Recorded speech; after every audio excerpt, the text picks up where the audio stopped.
disagreement in detail. The golden rule, do as you would be done by. Do unto others what you would expect them to do to you. This is a very, very widespread principle, and it almost amounts to common sense in a way. You certainly don't need a holy book in order to tell you to do that. Now, as an evolutionist, I think that it comes partly from our evolutionary past. I think that there was a time in our history when we lived in small kin groups, and we lived in small groups where good deeds could be expected to be reciprocated, and under those conditions we developed a kind of lust to be good, which was parallel to the lust for sex, which has obvious Darwinian advantages. Now, we no longer live in small villages, in small clans, and so the Darwinian pressure to be good is no longer so strong, nor is the Darwinian pressure for lust as strong as it once was, because nowadays we often use contraceptives, and therefore sexual behavior does not lead to the reproductive consequence, which is, of course, the Darwinian reason for it.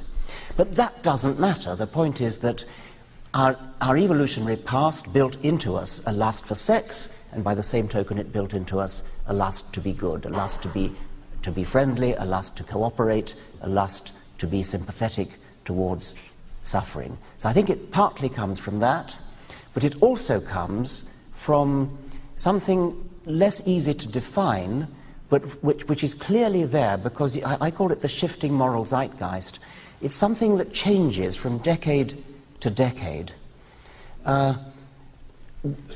Living as we do in 2007, there will be a broad consensus of what's right and wrong. Racism is wrong, sexual discrimination is wrong, cruelty is wrong, which characterize we who live in the early 21st century, which would not necessarily have characterized our ancestors in this place 200 years ago. The consensus has moved on, and I find this a very interesting, fascinating fact, which suggests that there really is a kind of something in the air about what is regarded as moral. And it clearly has nothing to do with religion, because it doesn't come from Scripture. Scripture doesn't change over the decades in the way that our attitudes to slavery, our attitudes to women, etc. do. There really does seem to be a powerful shifting zeitgeist effect, which doesn't tell you anything in itself, but which indicates that there is something in the air, some other force, something which we can understand with sufficient sociological, psychological sophistication. Whatever else it is, it's not religion. Dr. Lennox. The question is, do we need God to be moral? If we formulate it as, can an atheist be good? Of course. Because, as I see it, the very fact that human beings all around the world show a common core of morality is evidence for the truth of the biblical claim that we are moral beings made in the image of God. So what I would want to say is this: of course we can be good without God in the sense of our personal behavior, but I'm not sure whether we can find foundations for the concept of being good without God. You admit that you cannot get ethics from science. In your book, A Devil's Chaplain, science has no methods for deciding what is ethical.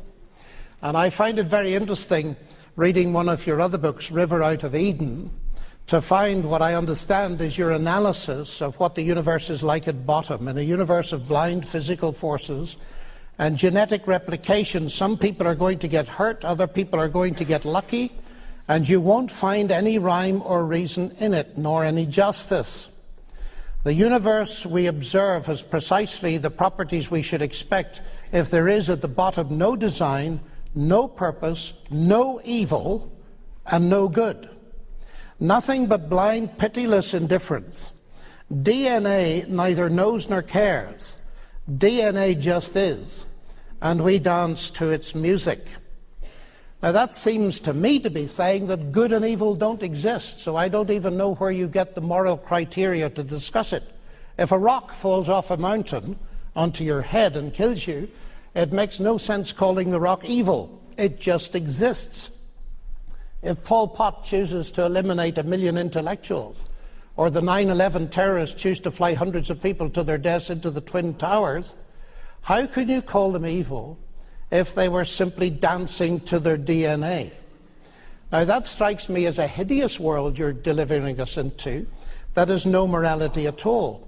And so therefore, just pushing this a little bit further, if good and evil don't exist, there is no evil and no good, nothing but blind, pitiless indifference, how can it possibly make sense to talk of the evils of religion or of the good of atheism? Now, I know that you suggest elsewhere that we have to rebel against our genes, but that creates, to my mind, an immense problem with what you say, because if we are nothing but our genes and dancing to the tune of our DNA, what part of us can rebel against them? So I want to suggest this, that far from atheism delivering an adequate explanation for morality, it dissolves it. And it's a problem that's been around for centuries. How can something mindless and impersonal like the universe impose a sense of morality upon us? And David Hume, a philosopher whom you quote, pointed this out very clearly. He said, you just cannot get an ought from an is. You cannot derive morality and ethics from matter and energy. You cannot go from facts to values. And what concerns me greatly is that, although you don't say it in your book, is that this kind of philosophy that has no base for morals in a transcendent God has got to find morality either in raw nature or a combination of nature and society, and often leads to a kind of utilitarianism. And we are in serious ethical confusion, I think, in our contemporary world, in the legal sphere, in the ethical, in the medical sphere, and in the business sphere, because the foundations are crumbling. And I want to suggest, I know it's provocative, but I want to suggest that Dostoevsky was very perceptive, and I've had many Russians agreeing with me, when he said, if God does not exist, everything is permissible. He's not saying that people can't be good. He's saying that the foundations of morality are removed. And Nietzsche predicted exactly the same thing. So I find that trying to get morality elsewhere is something that is doomed to destruction. I would love to spend time discussing the Bible. I think your view of the Bible is a bit one-sided. There are things there to be discussed. We're about to turn to it. Okay, fine. The last thesis. Christian claims about the person of Jesus are not true. His alleged miracles violate the laws of nature.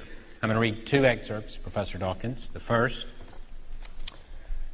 comes from page 92 of your book. The historical evidence that Jesus claimed any sort of divine status is minimal. The next comes from page 257. Jesus was a devotee of the same in-group morality coupled with out-group hostility that was taken for granted in the Old Testament. Jesus was a loyal Jew. It was Paul who invented the idea of taking the Jewish God to the Gentiles. Hartung puts it more bluntly than I dare. Jesus would have turned over in his grave if he had known that Paul would be taking his plan to the pigs.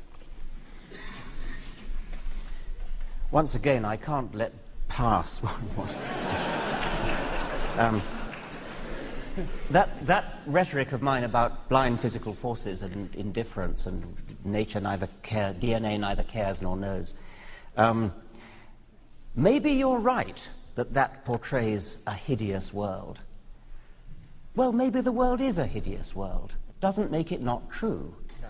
That's the fundamental point that I would wish to leave with you, that you can talk till you're blue in the face about how it would be nice if such and such were true.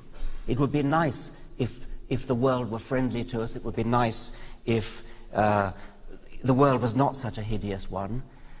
But I see it as, first, it tells you nothing about whether it's true or not. We have to decide whether it's true or not separately. It gives us, if it is a hideous world, it gives us something to rise above.